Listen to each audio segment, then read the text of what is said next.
Welcome to Eurofins Viracor Clinical Diagnostics Podcast, where I'll be sharing up-to-date scientific advances, key diagnostic testing, and our most recent innovations.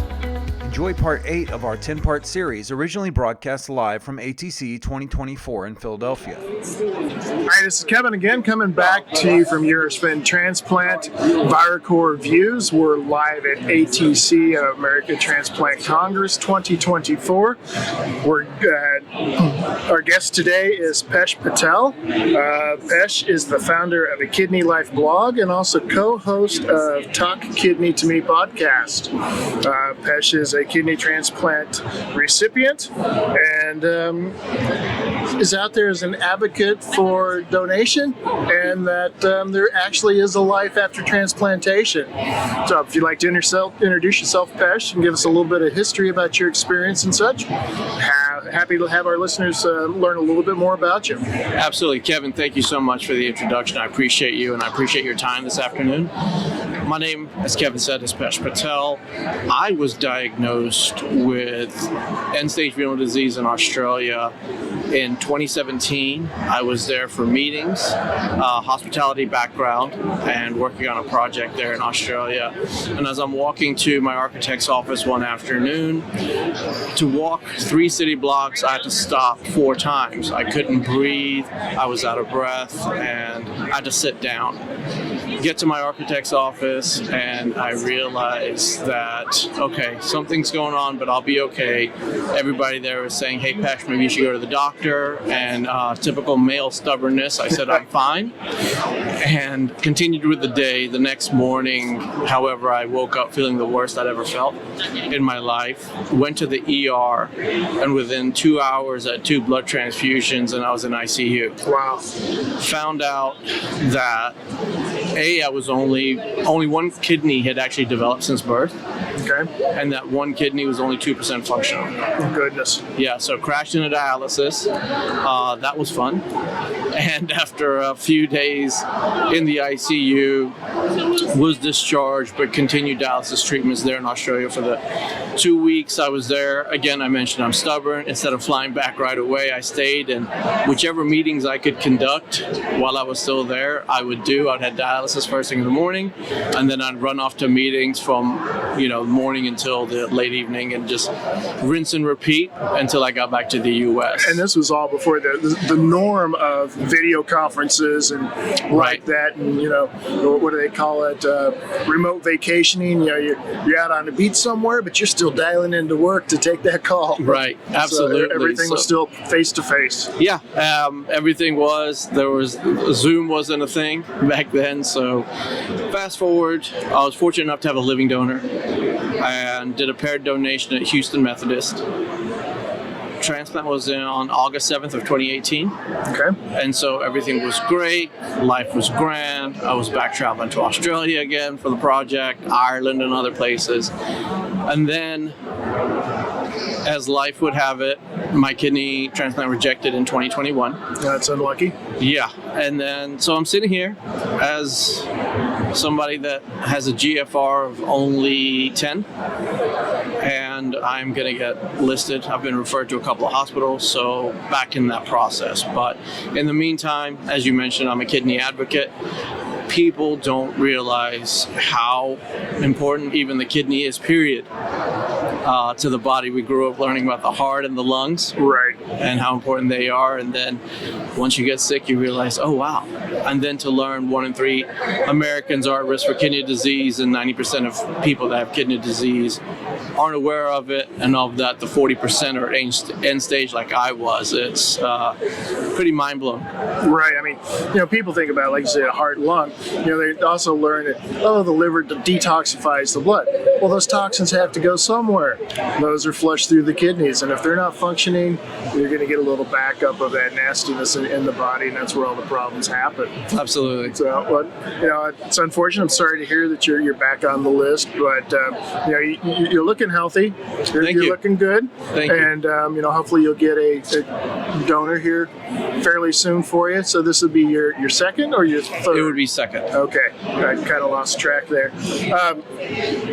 But just reviewing my notes, I've read through several of your blogs. Oh, thank you. Really interesting, and it's important to hear, get the message of somebody who's been through the process, because so many people out there nowadays are like, oh no, this is a terminal diagnosis. Yeah. I've got, kidney failure, I've got other organ failure or like that. It's not. And, there's multitudes of avenues that can be explored.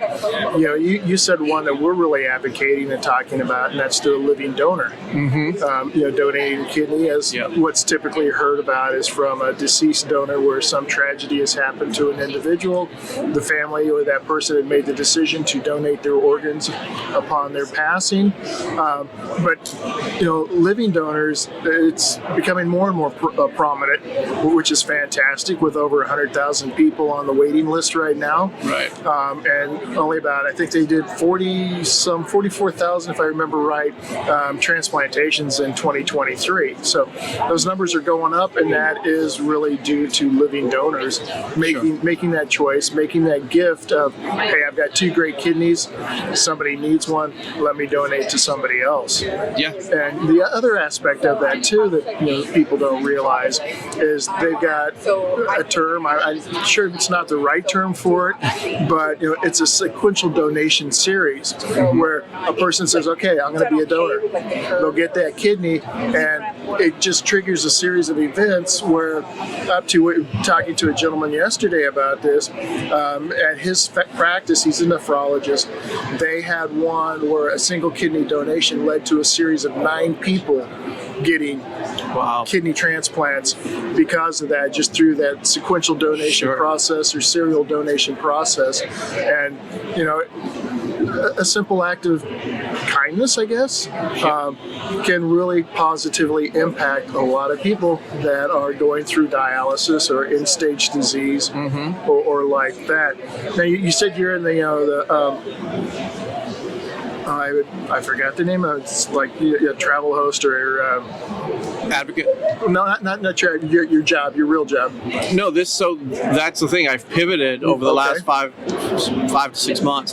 So the newsletter was launched in October, and then the podcast was launched in March. And I realized this passion of this purpose of mine to help others is turning into a passion now. And so I'm out of the hospitality world. No more consulting, developing, or anything. I am now all in, as you would say, into the kidney care world, and I want to be a conduit with the podcast, with the newsletter, with other projects I have in mind that I'm developing currently, to be somebody, to be a voice where there's a lot of information, as you see, Kevin, as we look around in Philly at this event space. There's a lot of information out there, and we are already overwhelmed with our disease. We're already overwhelmed with what this means, or what a big problem is what this could mean. Mental health is a big aspect of this, which I'm a proponent for people learning more and getting help of that for sure. So with all that, how do we decipher what we can do, what we should do, how to be our own best advocate? Because to a nephrologist, we might be one of 500 patients. Right. But it's our own life. We're one of one. So how do we know better? So I want to take the information. I want to make it digestible for people. Like, I'm a self-proclaimed moron. So if I can understand it, then I can put it out there, and other people are more well-informed. So that's definitely something that I'm doing now. So yeah, I'm happy to say that we are at Kidney Life. This is all in for me. Very good. That's a great pivot for you. So, hospitality world, you said, then you went through the transplant deal, you made the pivot into this. And so that's really what helped you decide this is what you want to do, become the advocate, get the voice out there. Sure. Reading your blogs and like that, you give really practical, real life advice or sharing of your experiences with your readers and such. And I love that you have your disclaimer on your page that says, it's important to note that I'm not a medical professional, and none of the advice on a kidney life is meant to be taken as medical advice. But as a kidney transplant survivor, giving back to others going through this is very important to you. Yes. I think that's fantastic that you do that. So Now that you've pivoted into being an advocate or advocacy for organ transplantation, so what do you find is the most valuable aspect of that? The most valuable thing, I guess, most fulfilling thing is when you know you've helped somebody. And helping somebody could just be you have a conversation, you put a smile on somebody's face. Because it's those days when we sit there by ourselves, even if we have an amazing support system, but we still think we're alone. Right. You question yourself, like, why me? Why am I dealing with this? And again, mental health.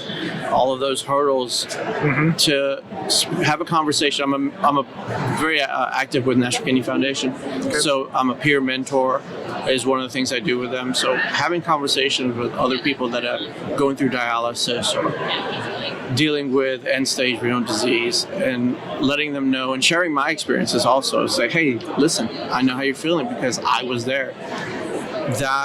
That's really the most fulfilling part. And then meeting great professionals and being able to connect and network like at events like this is really valuable because then again, with the goal of me sharing information,